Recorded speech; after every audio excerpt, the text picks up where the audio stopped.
Alright dude, I'm off. Beautiful palm trees, white sands, crystal blue waters. Here I come. Do you have your passport? Check.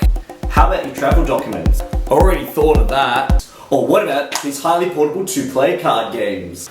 Oh, thanks dude, you're a lifesaver. Jaipur. Jaipur is a two-player card drafting set collection hand management game where players compete and aspire to become the Maharaja's very own personal trader by exchanging and trading goods at the market and becoming the richest trader of them all. When you open Jaipur, you're greeted with enough pops of vibrant colour to make you feel like you're right in the heart of India.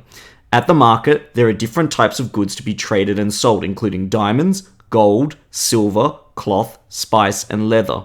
Across 3 rounds, players are aiming to gain the Seal of Excellence as awarded by the Maharaja. This can be achieved through taking one of 2 actions on a player's turn: take cards or sell cards. When players take cards, they either take a single good from the market, or take all the camels from the market, or take any variety of goods from the market track and exchange and replace them with ones in a player's hand, including camels if they wanted to. When a player sells cards, they sell a particular type of good by discarding the number sold face up. They take the color matching tokens equal to the number discarded, and take a bonus token if 3, 4, 5 goods of the same color set was sold. A round ends when either 3 types of goods are depleted or there are no more cards left in the market draw pile. Players calculate their score and the richest trader gets awarded with the Seal of Excellence before the next round begins.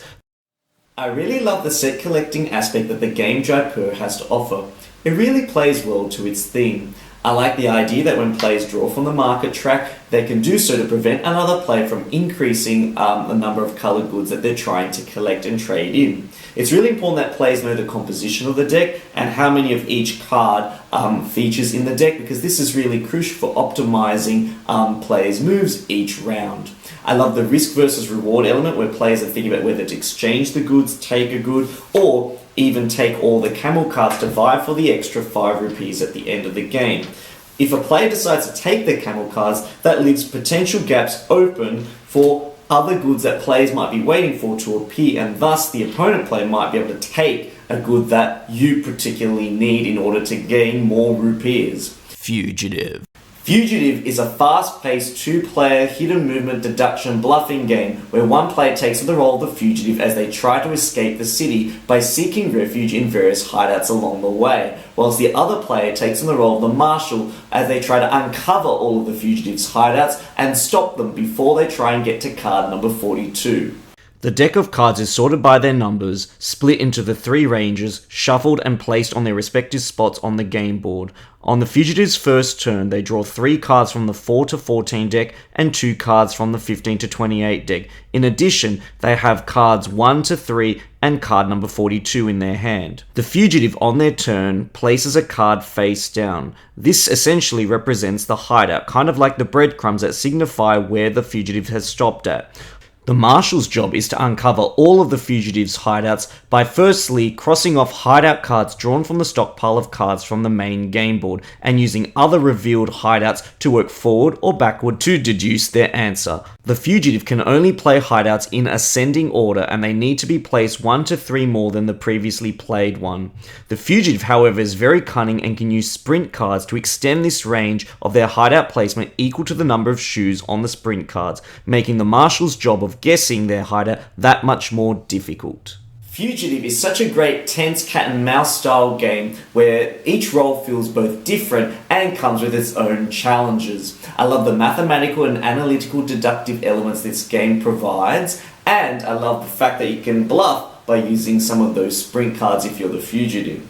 The event cards add such great replay value to an already solid game. Lost Cities. Lost Cities is a 2-player hand management set collecting card game where players journey to the corners of the world as they conduct archaeological expeditions with the aim of earning a healthy profit for their investors.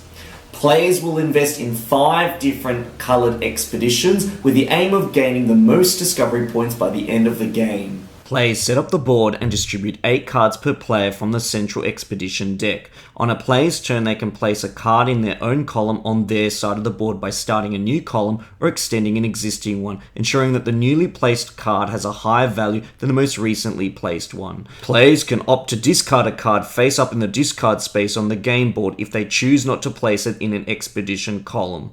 Wager cards can only be placed at the beginning of the column and act as a multiplier for end of round scoring. Following their turn, players draw a card into their hand by either choosing one card from the top of the expedition deck or one of the top cards from the 5 discard piles in the central board. Once the draw pile is exhausted, players calculate their score for the round by adding up the total score for each column, subtracting 20 from each column where a player has undergone an expedition, and multiplying the final score in each expedition column using the wager card. Columns that contain at least 8 cards or more garner 20 bonus points.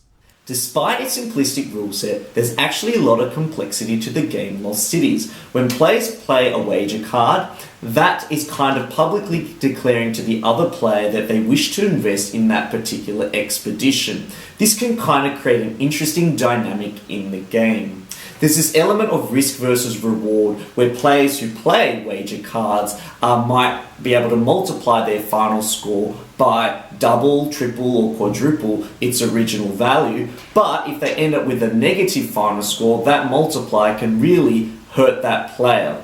Its timing is really crucial in this game, and playing certain expedition cards at the right time is really important. It's very critical to observe what the other player is doing, where they're drawing from, and what colours they're actually playing. Star Realms. Star Realms is a 2-player deck building game where players play cards from their hands in order to trade, to acquire new ships and bases, to engage in combat, gain authority, and to ultimately build the greatest space armada possible in order to crush their opponent. Players begin a game of Star Realms with 2 Vipers and 8 Scout cards and 50 authority. 10 Explorer cards are placed face up and the trade row is established. On a player's turn, they draw the top 5 cards of their own play deck and play the cards one by one in front of them, executing and triggering any bonus actions or abilities immediately as they go.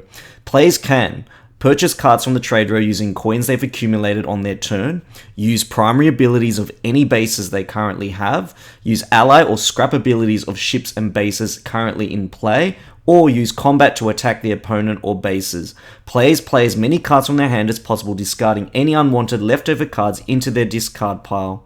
There are 4 different factions in Star Realms, each with its own focus. I absolutely love Star Realms because it's fast, fun, quick to teach and easy to play. The iconography is immensely clear and easy to understand. There's immense card synergy and card combos in this game, and I love how they unfold as you deal out your hand. Each faction has its own distinct flavour, theme, and mechanism, and it's really interesting to see how those mechanisms work together when you put them into your deck. I like how players have complete ownership over the deck in terms of what goes into the deck and what gets scrapped, and this leads to some very optimal deck building opportunities. I like how the game ramps, and it really builds as you acquire some of those more powerful cards into your deck as the game progresses. 7 Wonders Duel. 7 Wonders Duel is a civilization building game where players draft cards across 3 distinct ages in order to expand their city and build the 7 Wonders, of course. There are multiple avenues that players can use to try and win this game. One way is by pushing the military conflict pawn into the opponent's capital territory. Another way is to have 6 different scientific symbols in a player's tableau. If neither of those are met, the player with the most victory points at the end of 3 ages wins the game. Throughout the course of a game, players take turns drafting cards from the card structure for each of the 3 ages, ensuring that they only select cards that have not been covered up. Selected cards can either be built onto a player's tableau by paying the relevant coin or resource cost, or traded in for coin from the treasury, or be used in addition to the other wonder resource requirements to construct a wonder for their city. When players play cards with a shield, this moves the military pawn in the direction of the opposing player. If a player collects 2 green matching scientific symbol cards, they can take one of the progress tokens from the board, which provides them with extra effects or bonuses. Players continue drafting and building across the 3 ages until one player wins via means of military, scientific discovery, or victory points. Seven Wonders Duel is a top game. I love how it takes the original Seven Wonders board game and reconstructs it at a two-player level. I love the face-up, face-down card drafting mechanic where players have the opportunity to plan ahead and also encounter some hidden surprises along the way. I love how the power of each card increases from age to age, and the iconography and the colour banding in this game makes it really easy to see and easy to understand. I love the tug-of-war effect that the military track has to offer, and the synergy between the cards is really excellent.